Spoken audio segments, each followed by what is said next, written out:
With the penetration of smartphones and digital technologies, gamification has emerged as a solution to drive consumer engagement, retention, and monetization. Let's understand the monetization roadmap of gaming in India. I would like to welcome Anirban Roy Choudhury, Assistant Editor, Special Initiatives, etbrandequity.com, to moderate this panel discussion. Over to you, Anirban.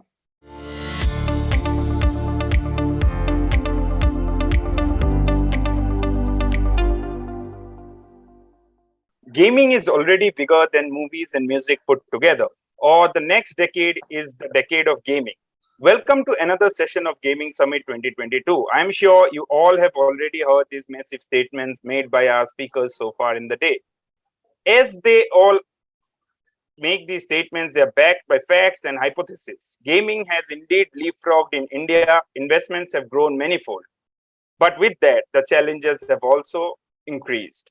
Electronic Arts, the publisher of FIFA, had a character Hunter in it last couple of years. Hunter used to drink Coke, Diet Coke, and as he grew from rookie to pro throughout the journey, he continued to have the drink. That was a brand integration. Is that the way we are going to monetize gaming going forward? Or will we have more advertising brands on the advertising boards during cricket matches that we play on gaming platforms? Or is it going to be in-app purchases? I could not have asked for a better panel to ask these questions. Ladies and gentlemen, please join me in welcoming Mr. Rajan Navani, founder and CEO of JetSynthesys, Mr. Sidharth Kedia, CEO of Nodwin Gaming, Ashwin Suresh, founder Loco.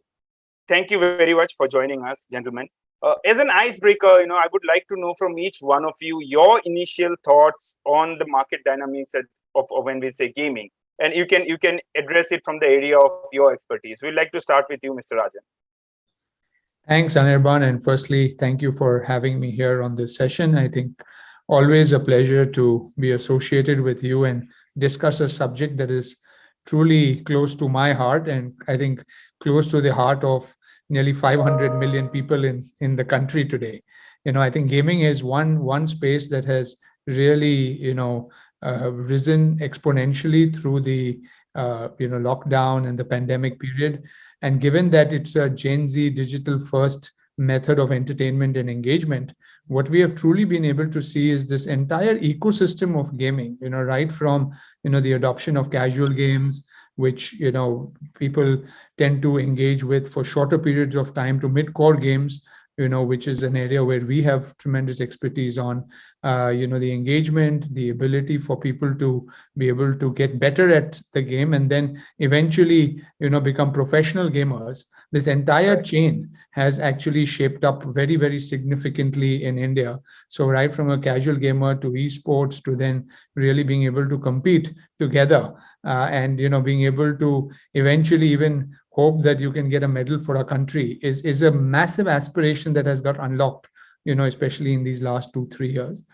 You rightly said the global gaming industry is a large $180 billion industry, and India is barely at $1 billion. So a lot of catch up, but the largest Gen Z population in the world, 1 in 10 people in the world is an Indian under the age of 25. So not only an Indian under the age of 25, and that's the demography that's going to spearhead gaming into the future. The ability for us to integrate talent into the global supply chain, create games and products not only for local India but for the world, and really compete at the highest levels is something that we are seeing as a big trend. So very exciting times for gaming indeed. Exciting times. Thank you for your opening remarks, Mr. Rajan. Sid, your take to it. The opening. How do you decode the market dynamics when it comes to gaming in India? First of all, thanks Anirban for having me here. I have now closely looked at this industry for the last 5 years, and I would just like to add to what Rajan had said. The whole ecosystem is playing out. There is massive headroom for growth when you look at the Indian gaming scene vis-a-vis the global gaming market. Even when you look at esports, and this is a common, I often joke with my founder on this. 4 years back when I was at Viacom, when we used to look at this industry, the peak concurrent viewership used to be 50 people. 50 people who used to be watching an esports broadcast. And I used to often joke saying, this is a long way to go. But before you knew it, the concurrency crossed 1 million. the overall viewership crossed 100 million. And my friend Ashwin is here and he'll talk a little more about this, I'm sure. But some of the recent wins that we have seen in this space have put esports right up there in India. So we are the top three most watched sports in the country of India. And that's a massive statement since this is a cricket first, cricket only country in general when it comes to viewership. To break that barrier and to come in the top three is a big, big win. And to top it all, this is the media dark audience. 18 to 24-year-olds primarily are sitting here where there is no way to reach them, but primarily through this medium. And brands should be thinking about that a lot. Great. Great. You have actually laid the platform for Ashwin to come in. Ashwin, your take on the market dynamics and especially the aspect that Sid mentioned in terms of viewers, since you deal with them on a daily basis, since being the founder of Loco, what's the analytics been? Yeah, Anirban, thanks for having me. Very excited to be here. And I think Rajan and Sid have summed it up really well. And the only thing I would add to what they've said is that gaming is now the newest and most engaged form of entertainment in this country, right? The sheer size of the gaming market, the sheer size of everyone who's a potential gamer or already a gamer, means it is imperative that advertisers look at this market in a serious way. We're already seeing that happen. 4 or 5 years ago, it was endemic brands that largely looked at gaming, and today you've seen that change completely, right? There are very, very mainstream brands, automotive brands, startups, food tech brands that are all looking at this as an audience they want to tap into. And the reason for that is very simple, right? In any industry, in any sector, when you are able to aggregate a large amount of attention onto a single product, an IP, a platform, whatever that may be, there is value to any potential advertiser to go and tap into that audience, right? And we're seeing that, as Sid said, the growth of esports has been a very natural progression as the penetration of gaming has happened in the country. And as you see more and more competitive content get created, whether it's esports tournaments or any other form of IP, you will find that the viewership starts to look exactly like sport. There is a tribalism around teams, around players, around squads. There is a fandom which transcends just the creator fandom that you see in general video platforms. And I think that makes gaming and esports particularly engaging for fans, more so than you could be a fan of a video creator. And that's great. And there are some creators who have very large fan followings. But the sheer madness or fanaticism around an athlete is just unparalleled. And we've seen that, as Sid said, India is a cricket country. But I have no doubt that that the Sachin Tendulkars and Kapil Devs of esport have now taken birth, and you'll find that very quickly we get to the era where we have the MS Dhoni's and Virat Kohli's putting India on a global stage and on the global map.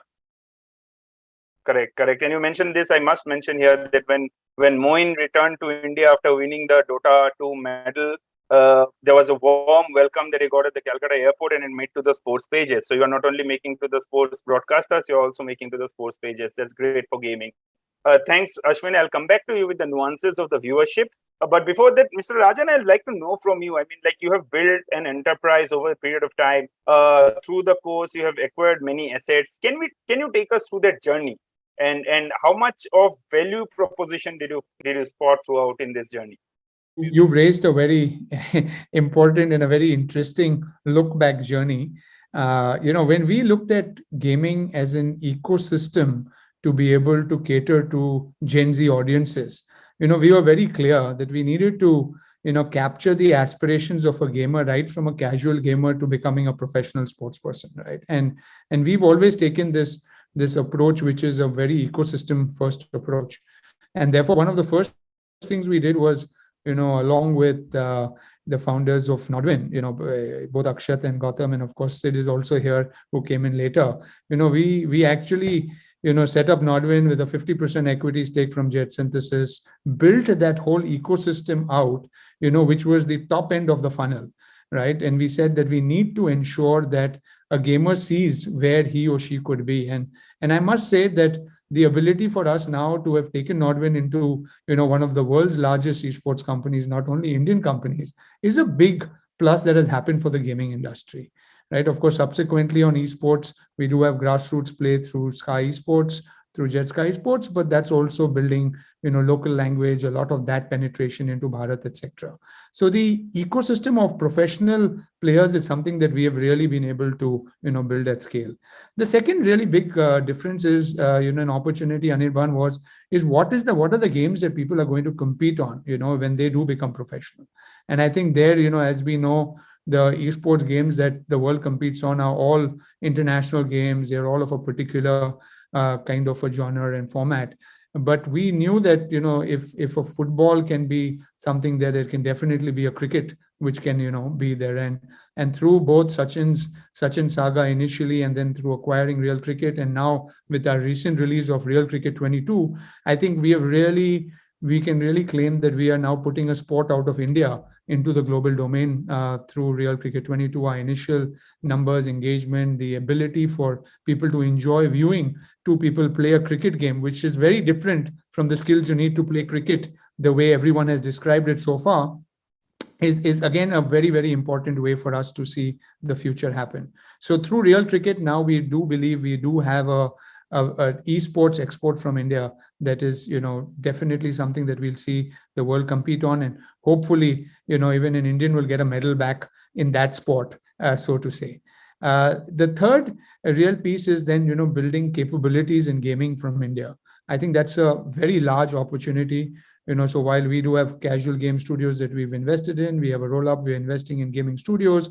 We work with some of the world's largest gaming companies, especially out of Japan, be it Square Enix, be it Konami, many large companies, both in Western world and here, and actually building capabilities, global capabilities to be able to create games that the world can play and get excited by and compete and entertained by.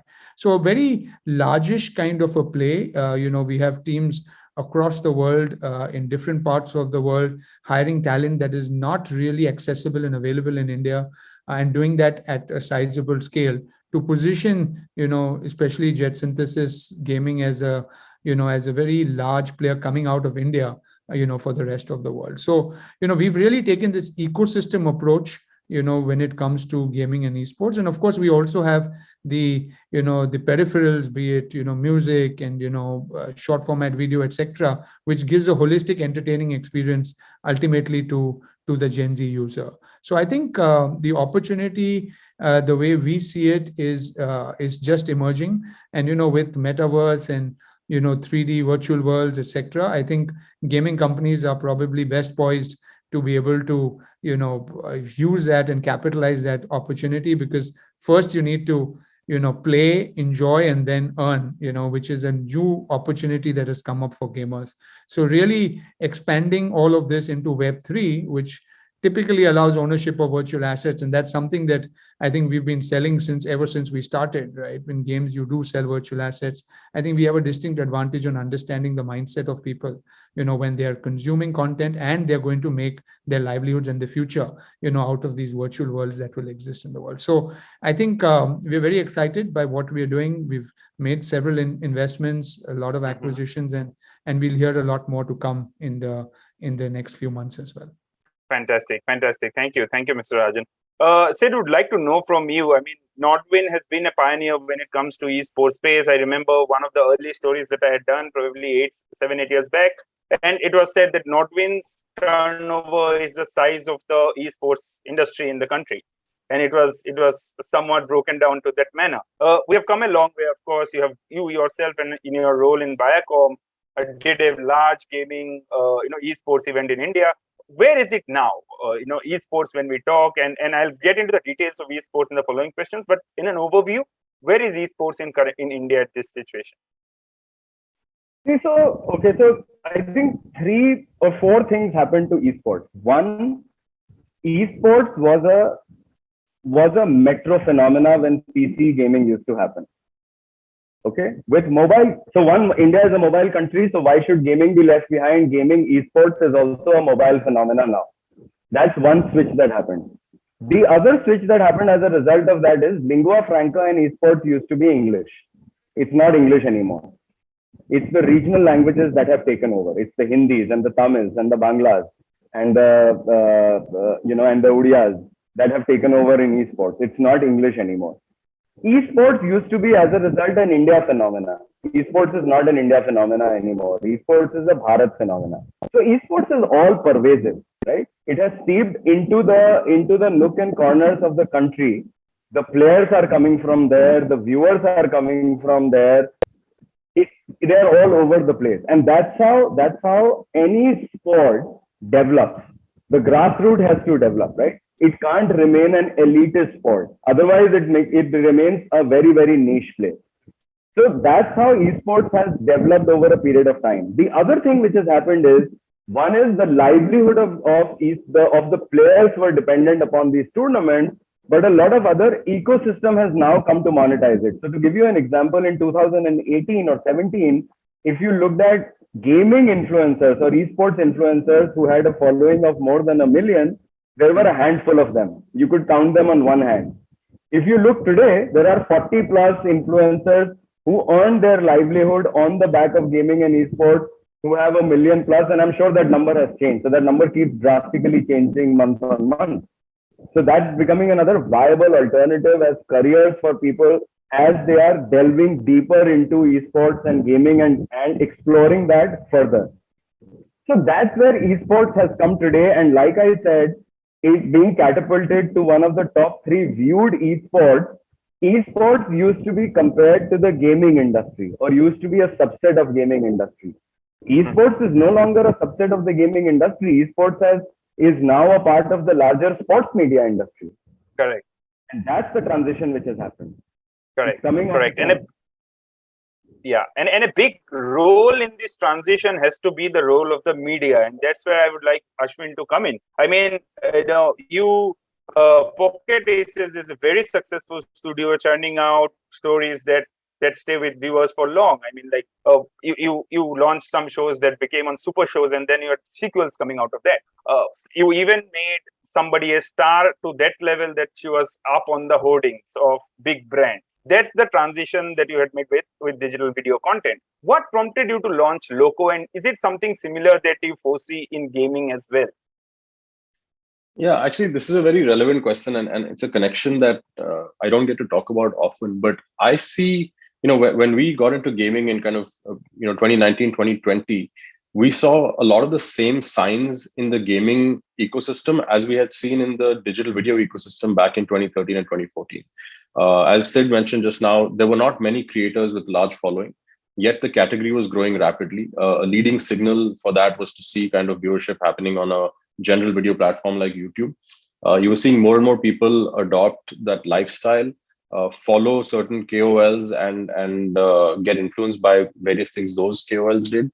And we saw all of those early signs, and we figured for us, it was a question of, okay, when you look at the gaming ecosystem, from game developers and publishers all the way to consumers, and all the various stakeholders adjacent to that, right? Whether it is the tournament organizers, whether it's the professional players, whether it's the orgs who own and manage these professional teams, or the talent managers themselves, we felt that, or even the advertisers who would want to participate in the sector, we felt that at the core of it, there was a need for a streaming platform. There was a need for one central social space for people to come and hang out at.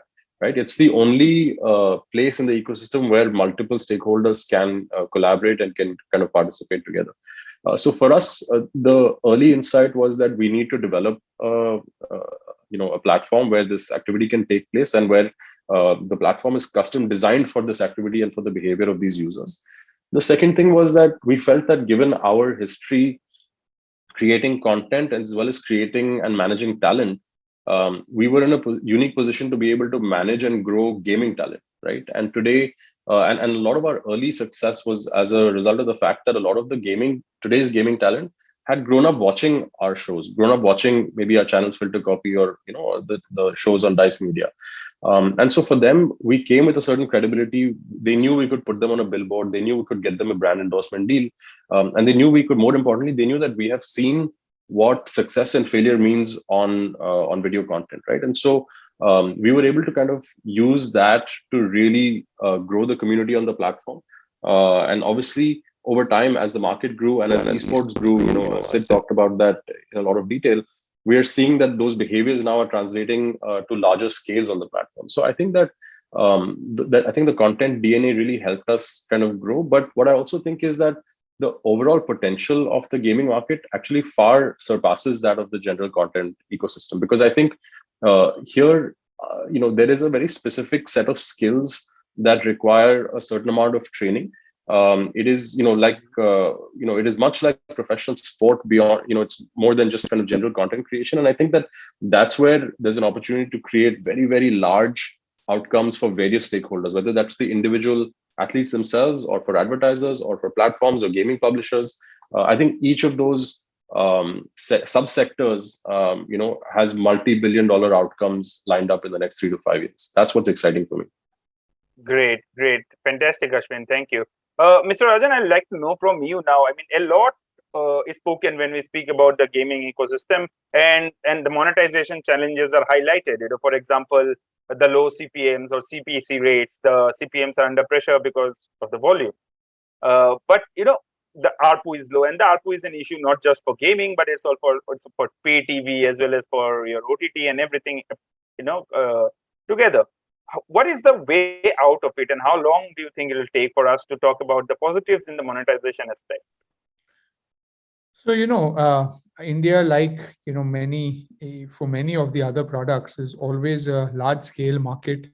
But, to really be able to see success in India, things have to be very affordable.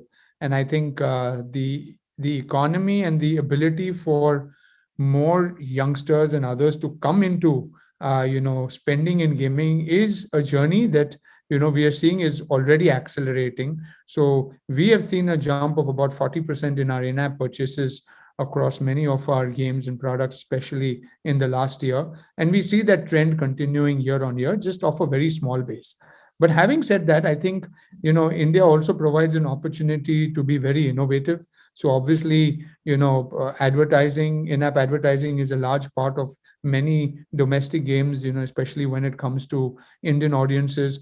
Unlike so many global games which really thrive on in-app purchases, I think the ability to get brands to address these audiences, as Sid rightly mentioned earlier, there is no other way to reach those audiences, right? And we are seeing that brands now today are engaging deeply. And again, there we've seen a significant jump, right across the ecosystem of brands engaging with gamers, right? Be it in-app games, be it with, through esports, or, different ways in which streamers, influencers, there are many, many ways in which, brands are now engaging deeply with these communities. But, having said that, I think going forward, again, as I mentioned earlier, Web3 offers multiple opportunities now for enhanced monetization, rarity, exclusivity, of certain types of products, etc., which are virtual goods that you can use in game, that you can earn through games, are all ways in which I think monetization will unlock at a global stage, not only in India but at a global stage. And in that journey, I think we are right up there. Of course, we would need to see how the overall ecosystem, both regulatory and otherwise, opens up from an India and a global perspective.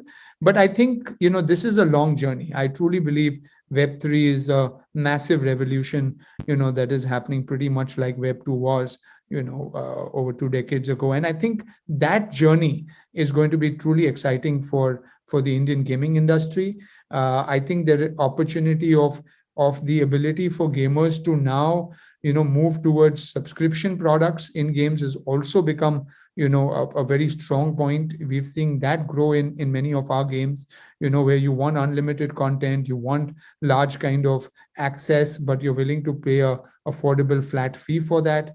And I think there are multiple ways in which, this will unlock. So we are on the right trajectory and the right path, but India will always be a mass market, of scale. You will always have, people who will engage with your products and slowly evolve, to the payment curve. But having said that, I think the ground reality has changed drastically over the last, 24 to 36 months.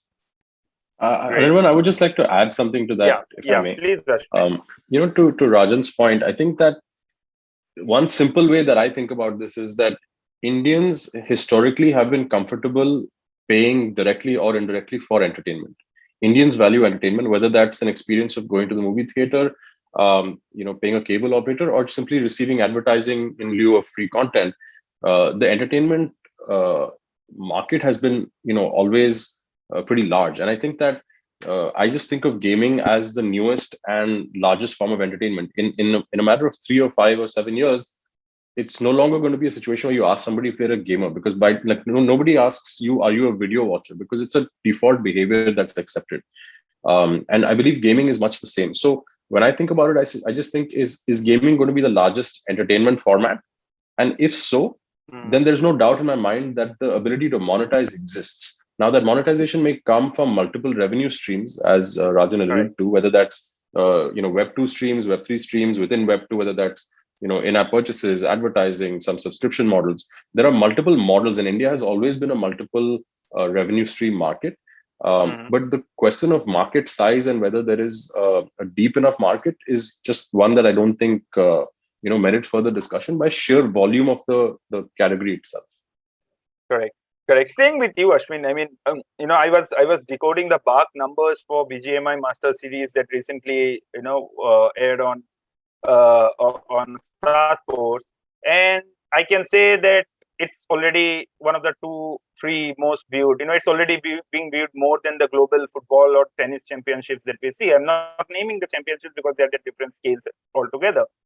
What has been the impression so far on your end when it comes to the traction of gaming that you play, and at the same time, do you see an option to charge command a premium over that audience? Because as both Sidharth and Rajan mentioned, there's a media dark audience. Yeah, absolutely. I think both are important points, right? On the Master Series itself, the one you just referred to.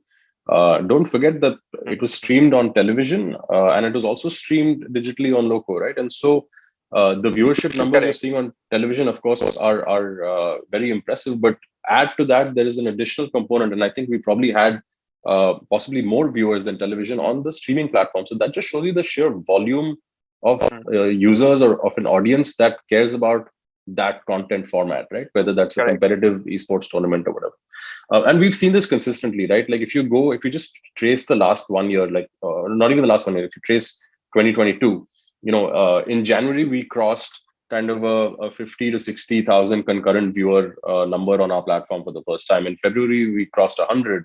In March, it had become kind of 150. By April, we had crossed 200. For this Master Series as well, I think we crossed 250,000 concurrent viewers on the platform while this was being simultaneously broadcast on television, right? So it just shows you, of course, the growth of the platform, but also the growth of the sector.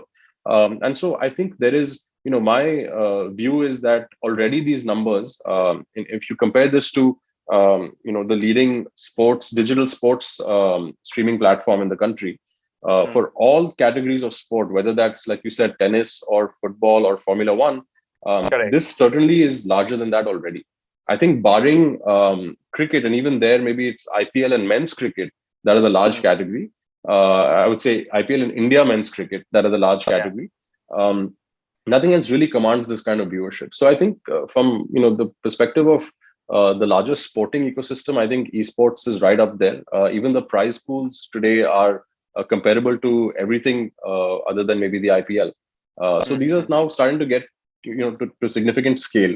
And that brings me to the second point that you brought up, which is if the category is actually growing to this scale and growing in such a robust manner, there is no doubt that advertisers will pay a premium to access this user base. Because remember, India has not had a large number of dedicated platforms. Platforms have largely been generalist platforms.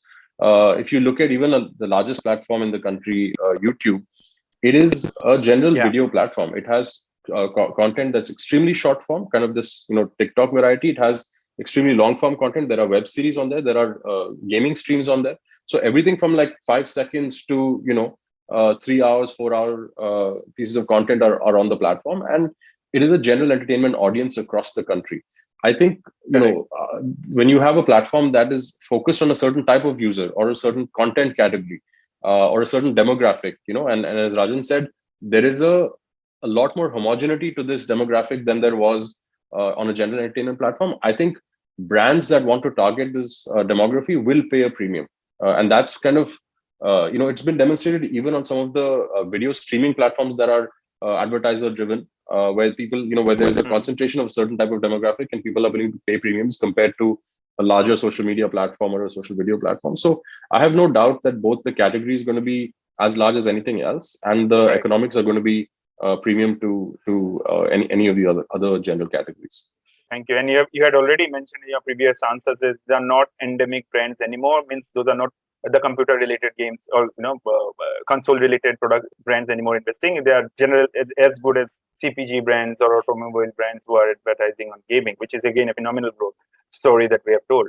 Sidharth, I'd like to know from you. I mean, like, I am a fan of arena sports, and I would love to go and see the mortals take on the godlike. I mean, like Soul versus Jonathan. These are the battles that I would like to walk into an arena and watch, and I'm even willing to pay you for that. But am I big enough in number for you to take gate revenue seriously, or make it into an arena sport kind of a situation?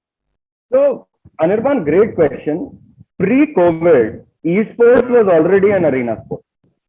Yeah. From Delhi to Hyderabad, we had taken to Mumbai, we had taken stadiums and we had filled those stadiums. Whether it was an ESL 1 that happened, whether it was a PUBG mobile tournament that happened, whether it was any CSGO tournament that happened, we were filling out stadiums. So it's only a matter of time, and that's happened more because of COVID, whereby the arenas have taken their time to come back, and time permitting, and as government allows more and more X number of people coming to one place, I think esports has made a comeback in terms of its arena sport category. And it was a huge vindication. I remember in 2019 November, we put out the PMCO final in Indira Gandhi Indoor Stadium in Delhi. And we had actually, so 3 sides of that stadium were open for public. One side we had cordoned off because that's where the entire production crew was. So above that, we had cordoned off the area. The stadium was so full that we had to actually open up parts of the areas that we had cordoned off because there was just not enough space. People were sitting, people were standing, more people wanted to be inside the stadium. And that's when we said, okay, esports has arrived, even in the country of India. I mean, I have seen that happen across the world. I have actually sat in the same stadium in Rotterdam, seen ATP finals between a Djokovic and a Nadal, and I have sat in the same stadium in Rotterdam and seen the LCS, the League of Legends European Cup finals. So that started happening in India as well now. Okay, and are you producing it as an entertainment package? See, because IPL fills in stadiums not to sell cricket; they sell entertainment. Like the music is there, the DJ is there, there is a viewing experience that is there. What about the talent to produce such arena sport in India? It exists, or do you need to import it from outside?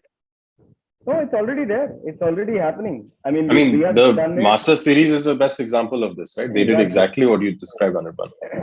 Correct. Exactly. Correct. Fantastic. And I think there is a certain amount of production capability and skill that it takes to organize that, and I think that's where Nodwin does really well, right? Like they are also looking at it as an entertainment package. There are non-endemic brands advertising on this. There are entertainment packages here. There are sports analysis packages. It's in many ways the taste of the esport consumer is akin to the taste of the cricket consumer. They want to see a combination of entertainment and high-end sport, and that's what we're seeing in India play out. Correct. I have time for one last question, and I'll ask it to each one of you. I mean, for us to discuss monetization as a challenge, to move it from monetization as a challenge to monetization as an opportunity, what must happen to this industry? Rajan, I'd like to start with you. So, as I said, I think monetization is if you view it as a challenge, therein only lies the opportunity, right? I mean, if you think that you're very content, with what kind of monetization you have, you will not really look at it as a challenge. And I think that's a limiting vision that I think a lot of Indian studios have, right? Because they've operated in the Indian ecosystem. They've seen games that create, certain amount of level of monetization a day. And sometimes your aspirations are satisfied by getting that, right? But when you look at the world as your playground, right, you can realize that there is a game that can make I mean, let's not even go into the numbers, but tens of millions of dollars a day, right? I mean, how do you envision a product of that size and scale out of India, right? Why do we limit, in a world where digital barriers, are not there? You can reach audiences. It's not like a physical visa needed to get to people. Of course, you create a great product, you'll get the world to be able to, engage with you, right? So I think the aspiration of Indian game developers, particularly, and I'm talking even in my capacity as a president of the Indian Digital Gaming Society, working with government, working with policymakers, working with talent from India. I think there's a huge opportunity for us to create products not only for our domestic markets but for the world. The Make in India theme, the Atmanirbhar Bharat, and of course, as we have talked, I think our Real Cricket 22, which we have announced, just today and will be released, is a great example of a product like that trying to go out from India, which we believe will shape the future of the world. And I think we need many, many studios, from India to look at that opportunity to see how we can, build that capacity and capability out of India. And of course, as I mentioned earlier, I think Web3 provides a massive opportunity for creating virtual worlds. Now, virtual worlds and how they will play out in the context is for us to be able to lead from the front. So again, as I said, I'm truly excited, about this opportunity. And just to your last point, since both commented on Nodwin, and I can tell you, I still remember the first time when Akshat and we went to Europe and we looked at those stadiums and we heard the oohs and ahs of esports, enthusiasts, cheering people on. That was the day we knew that this is going to happen in India. It's a matter of time. It is when it will happen. And I think all three of us here, truly are playing a key role to ensure that this happens and continues to grow and sustain at scale. So across this entire gaming ecosystem, I see, the India emergence really now beginning to take center stage. And I think it's exciting times for all of us, but most importantly, for our gamers in this country. I think it's exciting for them too.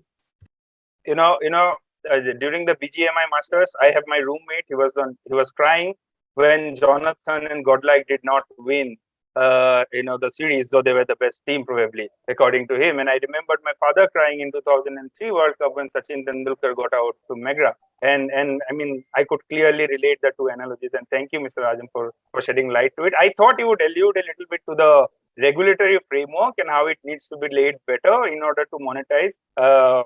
But since you were the industry, since you don the head of an industry leader as well, and you are in touch with the minister, do you think that's important? No, definitely. I think the the world of gaming that we've been discussing here is really that $180 billion global industry, leading to professional esports, etc. India has, interpreted gaming in many other ways, right? We've got, fantasy sports, we've got real money gaming, we've got many different formats of gaming that are emerging. Of course, there are some states that have banned certain types of games from being played. I think India will emerge its own, a narrative when it comes to, gaming from an Indian context, right? And I think that is something that, across ministries, there's a lot of discussion, a lot of understanding going. I think first and most importantly is to be able to define the different aspects of gaming. There can be a lot of self-regulation in many areas, like it is for video and many other content that is, OTT, etc. But there is also an ability, therefore, to create regulatory frameworks so that, different areas can excel and flourish in their own way. And I think we leave that to the larger sensibility of lawmakers and policymakers, because there is already, enough discussion, going on in the country today to be able to see how we can, discuss each of these different individual components and really look at India holistically, when it comes to some of those areas. Absolutely. And the Prime Minister has already mentioned his vision about animation and gaming, which was really optimistic. Sidharth, your take on this? Anirban, my take is a little different. The whole conversation around monetization being a challenge, I think, is moot today. This conversation 3 years back was more valid. Today, I would like to say in all genuinization is not a challenge, because we have established what esports is capable of, the audience that it reaches, the affinity that it provides to the youth, and hence any brand that has an organic fit to this community, to this target group, of audience in the country, and wants to be associated with the youth, whether because that's the product they have or that's the repositioning that they want to have. In my mind, esports is a no-brainer now. And hence, it's a massive opportunity already for all the brands out there who want to associate with this TG, which can't be reached through any other medium, or it's very hard to be reached through any other medium. Absolutely. Absolutely. Thank you. Thank you very much, Sid. Ashwin, we would like to end with you. Your optimism, for gaming and how you see it as more of an opportunity and not really a challenge. Yeah, look, I agree with Sid that this is no longer a challenge. It's just about how to execute on the opportunity, right? When I think about monetization for gaming, I think about it in two ways, right? You've got revenue from international markets, and you've got revenue from India. And why I say that is because we have now finally got to a point where India is on par with any other country when it comes to technology and technological prowess. You're seeing that in the Web3 ecosystem, where we are now participating not only in the apps layer, but also the infrastructure layer, which we could not do in Web2, right? We were not defining and creating protocols out of India. We were creating apps out of India, of course, that many of them have done very well. But in the Web3 layer, we're getting to the bare bones of infrastructure, right? So we have this technological prowess. We are extremely capable at the world stage when it comes to animation, when it comes to gaming. We are able to create technology and animation for large film studios and large film projects in Hollywood. Yeah. So there's no reason that we can't create the stuff for ourselves. So now when you talk about that, I think the emergence of game studios in the next 10 years is going to be completely revolutionary. You're going to see more and more studios from India create games that do well in India, but also overseas. And I don't need to point out to successes in the overseas market when it comes to revenue, right? Gaming has huge revenue overseas. It is part of the gaming behavior overseas to pay for different things, right? Whether that's value in terms of virtual goods, whether that's certain access or certain additional enhanced capabilities, people are willing to pay and people are willing to buy games as well. So I feel like, once we develop kind of the gaming studio ecosystem, then internationally we'll find a lot of revenue opportunities there. As far as India is concerned, I think, I break it down into two or three large revenue lines again, right? Like when it comes to advertising, the comparison to cricket and to sport is already there. The numbers are starting to slowly inch towards that. 3 or 5 years ago, that wasn't the case. You're already starting to see media rights, like in the very early days of the IPL, right? Year 1, year 2, the kind of value the media rights went for. That's the kind of value you're starting to see gaming property, gaming IP media rights go for now, right? So it's starting to get to that size and scale. So I have no doubt this will follow a similar trajectory, but in an accelerated manner. And as a streaming platform, I'm in a unique position to see the aggregation of attention we are seeing on the platform, right? Like, I mean, to give you a number that just kind of puts this in context, an average viewer who's viewing a stream on our platform is spending 52 minutes a day on the platform watching stuff. Now, that number is extremely attractive for advertisers, right? So I'm no longer in doubt about whether this is an advertiser-friendly opportunity or not. I saw and I participated in the advertiser education for the digital video economy, 7 or 8 years ago. And I think that education is no longer necessary for gaming because advertisers are seeing it themselves. They have identified the same patterns that they saw 7 or 8 years ago, and they're recognizing that and reacting to that very quickly. So I think that's huge on the advertising front. I think on the transacting front as well, there are already examples in India. You have the likes of Krafton through BGMI, and before that PUBG Mobile, and you have the likes of Garena through Free Fire that have already demonstrated the ability to generate a large amount of in-app revenue from Indian consumers. The numbers that they were starting to generate were no longer subscale; they were at scale. It was a pretty large market, and I think if we can build upon that using either local games or games from international publishers, that market is only poised to grow. And I think the principal thing holding it back all this while was actually the friction from a technology perspective. Pre-UPI, pre-Geo, say Xiaomi, these three things have really contributed to this nexus of, events that's kind of just spurred this ecosystem, right? When you have cheap and fast phones and you have very high-speed internet and you have a payment system that is so frictionless, then people are willing to transact. People are willing to do, and this is, remember, a payment system that facilitates microtransactions. Everything from 1 rupee to tens of thousands or lakhs of rupees can be done through the system, right? So I think we've solved the technological friction. And some of these gaming companies were able to demonstrate that once that was solved, they could scale up revenue. I think you'll see more and more examples of that in the years to come out of gaming studios. And then the last piece I would say is as Rajan alluded to, the Web3 component, right? I truly do Correct. believe that the underlying technology, blockchain technology today is where HTML technology was in the mid 90s. There was a point in time where everyone said this technology is revolutionary. We don't know what to do with it. So everybody went and made a website for themselves. Even if you were just a local restaurant, you would just put a website out, it would have your address and your number and maybe like a picture of your sign. Yeah. Right. And that didn't lead to anything in those websites became pretty useless pretty quickly.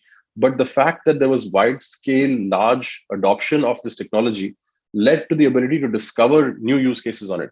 Eventually, the world's largest commerce platform became a website. Eventually, the world's largest media network became a social media site, right? So you started to develop kind of technology on top of that core HTML technology that led to a bunch of use cases and improving the lives of many people. I think the same thing is true of the blockchain ecosystem. We have a really interesting technology in blockchain tech. How we utilize that and what we do with that, what those ownership models mean for the average consumer, that's what will get defined in the next several years. I think a lot of businesses that are in Web3 today may not look the same 10 or 15 years from now. And there will be a lot more use cases that emerge that we find that underlying technology is useful for. So I'm a big believer, and I believe that gaming has always been at the forefront of new tech, whether it was credit card payments in the 90s or AR and VR or 3D kind of worlds. Gaming has always led from the front, right? It's never been a late adopter. It's always been an early adopter. And I believe that gaming will be the first to find monetization models on Web3. We are working on it ourselves. I know Rajan and JetSynthesys are working on it. And I think somebody or the other will find a use case that really works for a large scale consumer. And that, so I'm extremely bullish and extremely optimistic on what, monetization lies ahead for this ecosystem. And I hope to participate in it in an extremely meaningful manner. Sure. Definitely. I mean, gaming innovations today are already where Google and Facebook were a decade back. And that's probably where the perfume of promise come from. Thank you very much, Ashwin Suresh, Sidharth Kedia, Rajan Navani. That's the time that I had for this session. Please join us for the remaining sessions of the day. Thank you. Thank you very much, Jan. Thank you. Thank you for having us. Thank you.